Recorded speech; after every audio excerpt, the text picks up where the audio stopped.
press record first. Here we go. Hello. Hello, everyone. Welcome to your tarot journey. This is Sabrina. It's Katarina. So we already posted this last Saturday, but to our dismay, there was no sound, which is so annoying. But I always say there must be something from the universe saying maybe there was something there that didn't need to be aired, or perhaps whatever it is. Maybe we just fucked up. Yeah, maybe all these retrogrades that everybody talks about. It's actually for real. But here we are again, and we're just going to talk to you a little bit about what we're going to be doing starting May 4th. May the 4th be with you. For 21 episodes, we're going to interpret the Fool's Journey. Basically, the major arcanas. The major arcana of the tarot. Yeah, because we are both tarot readers and we both have our own interpretation, and then we have our own designs and we use them in specific and particular ways, which we're going to talk about today. In the prequel, we're just going to talk about the design. What is it? How does it differ from the oracle cards? How you can use it? And yeah, just our experiences of it. Yeah. Exactly. So this is for anybody. Basically, the mini series is going to be for anybody who wanted to dive in a little deeper and have two very unique perspectives and just learn. And we might even throw in different ways of how to use it and how you can apply it to your everyday life. So stay tuned, May 4th. But until then, yes. Yeah. So tarot, I feel like tarot has become it's almost a little bit mainstream now. Yeah. You see tarot everywhere. Like, oh, I'm going to go see a tarot reader. And it's okay. Pandemic, I find. Yeah, I guess everybody locked in and they're like, okay, I need answers. We need to find guidance. We need to find guidance. Yeah. So I love tarot because I'm not to label myself, but I'm a writer. I have been since I'm 13 years old.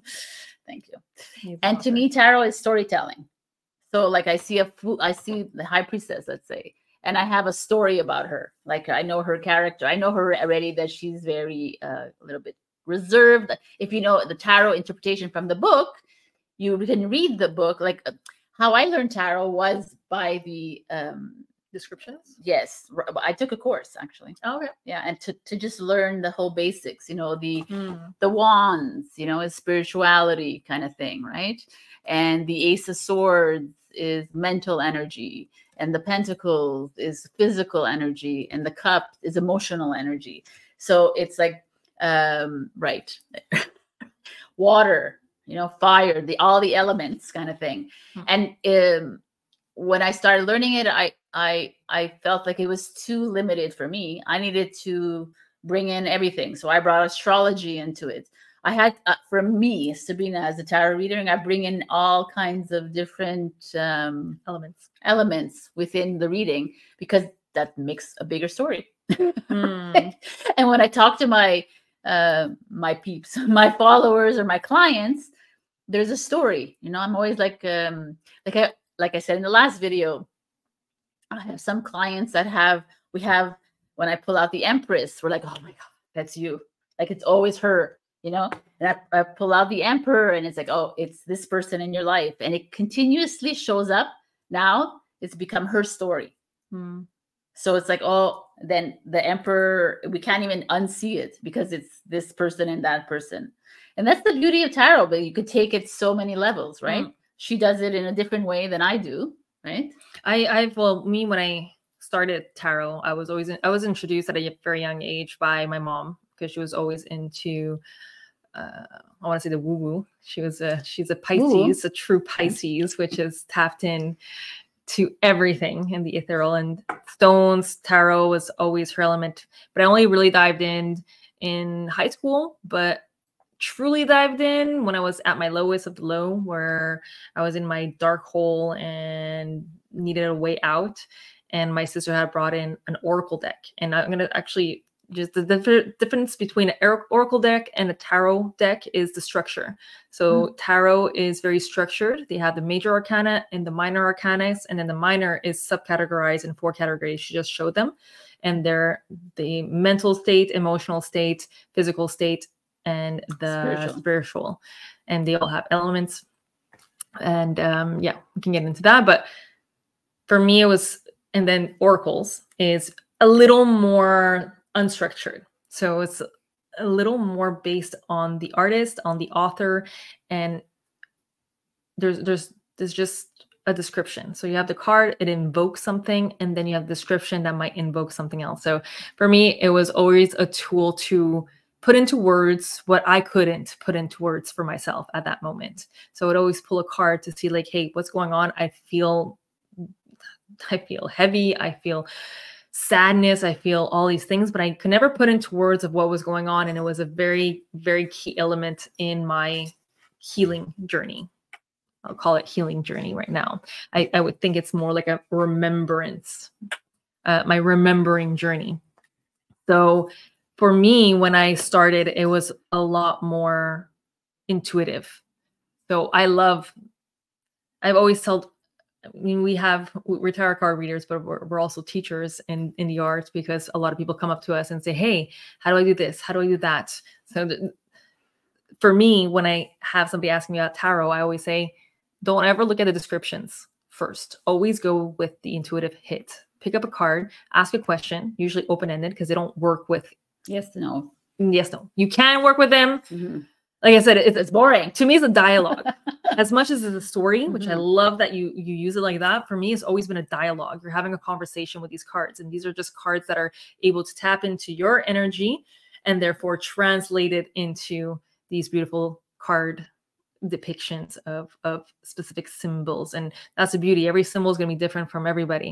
And that's why I find it's beautiful to have all these tarot card readers now, because they all have an element, and every reader is not going to be for everybody as well. Every reader is going to be specific to somebody else needs at that moment. So for me, I've always said, don't look at the description. Pick up a card. What does it invoke? What is it trying to tell you? And then incorporate the description and see how it ties in. But to me, tarot has always been a way of tapping into your intuition. Because it's all like imagery, symbolism, right? Like also the Rider-Waite, I'm showing you the original tarot deck.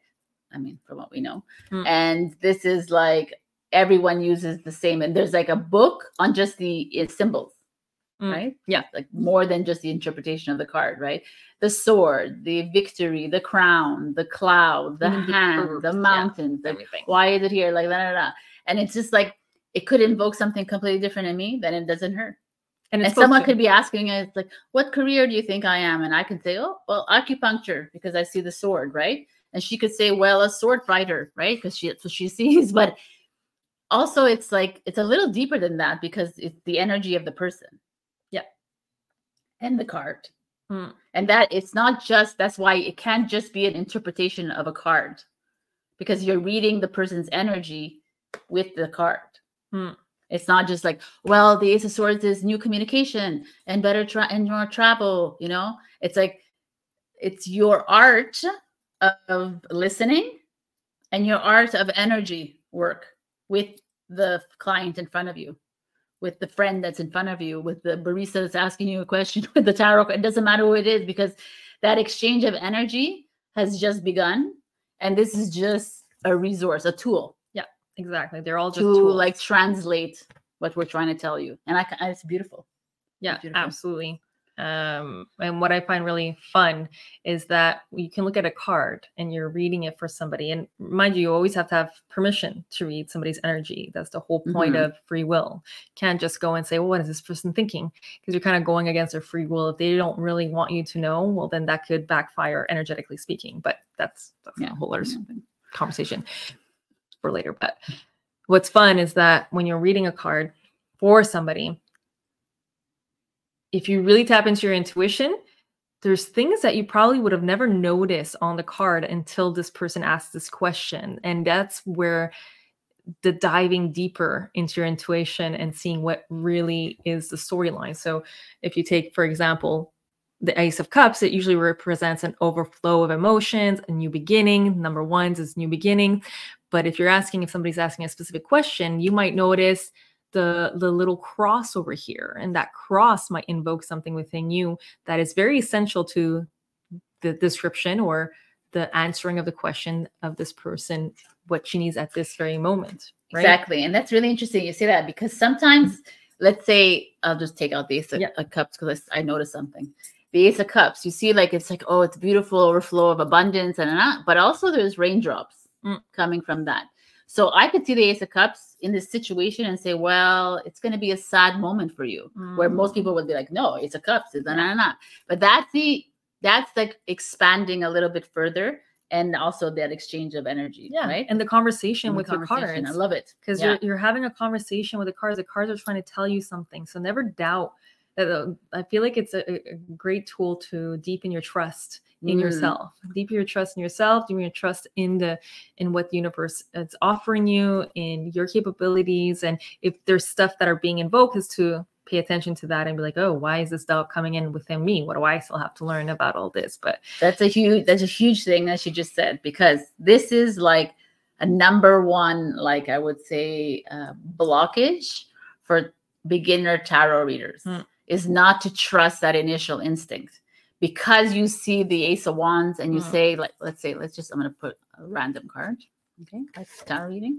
And it's the 10 of Wands, right? The 10 of Wands is like, the traditional meaning is unexpected burdens, like you're carrying burdens.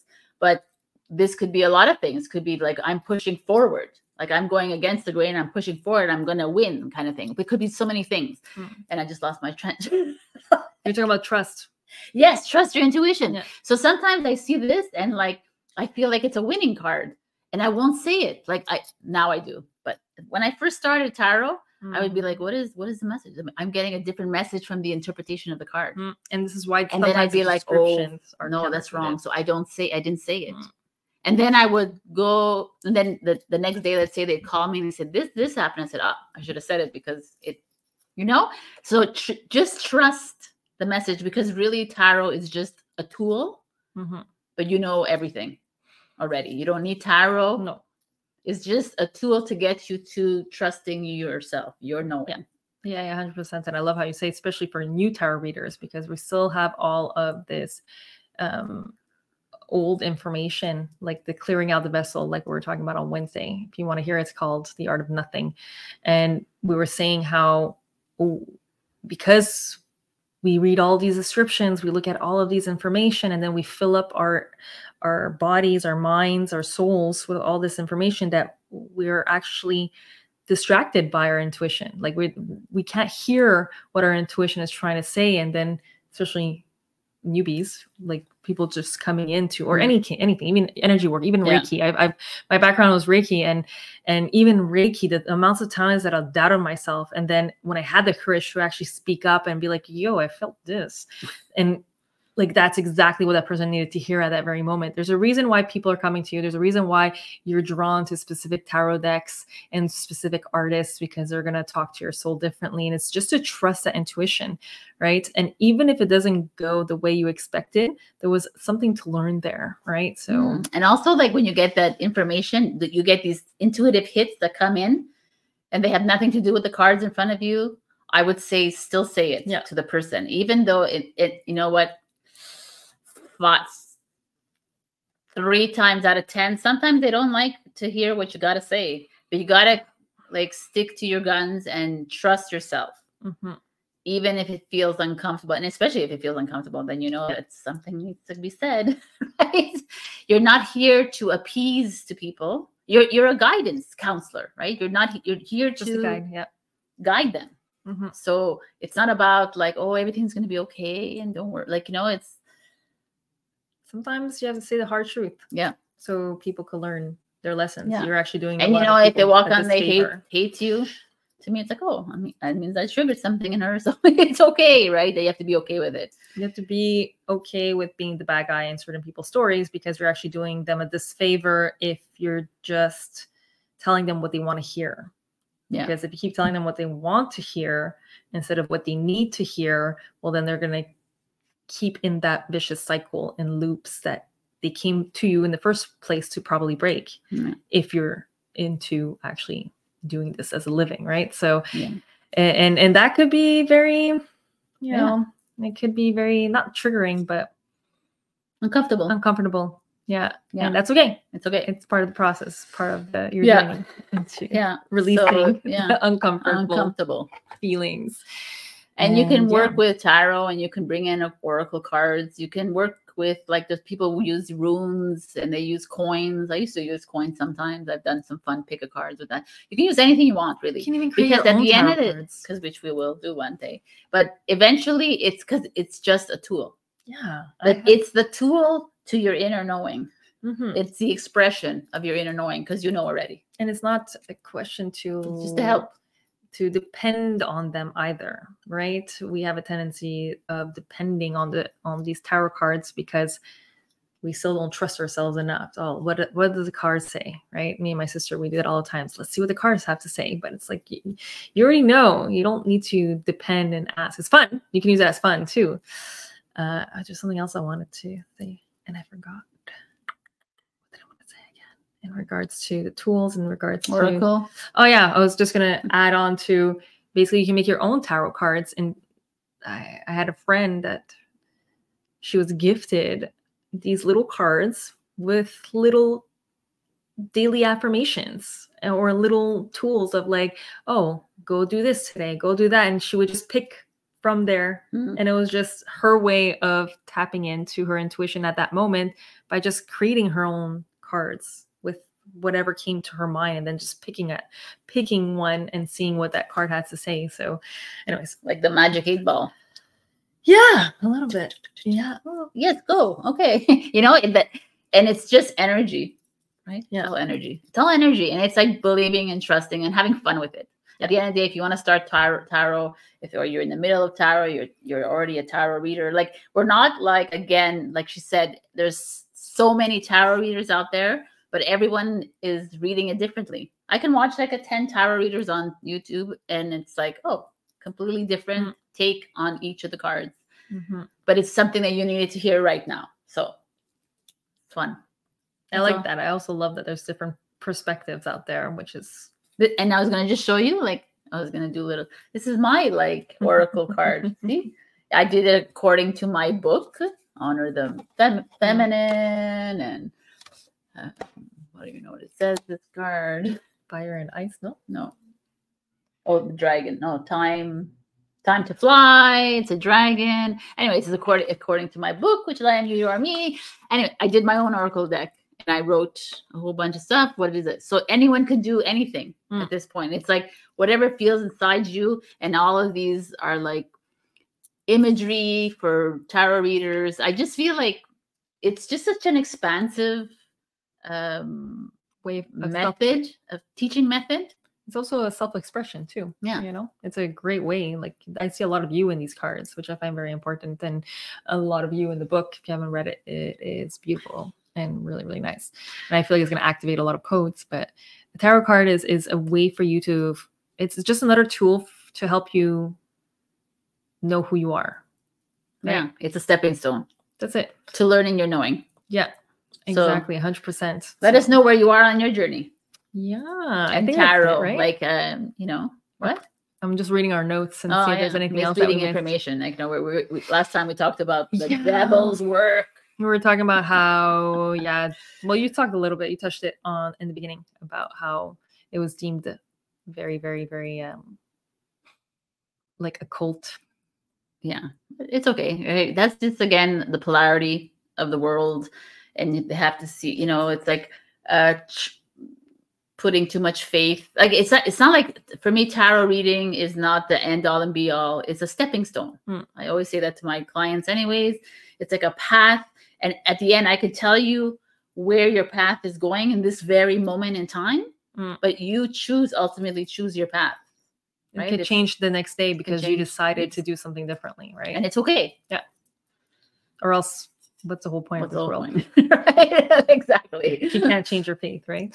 But yeah, I think that's good. I think that's good. We're excited for this mini series, and we're excited to see you all there on May 4th. May 4th, we start with the Fool. Yes.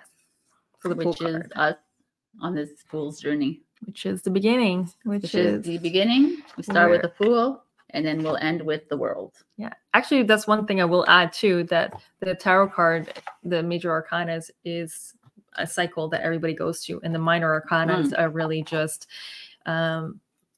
Also events, but smaller events. Like the Major Arcana is your major life lessons in your life. Like the Fool. Which everybody goes through. The Fool goes on this journey to find his purpose, and he rids of everything, all his material possessions, whatever. He just ends with a little like backpack, which you can't see here over here.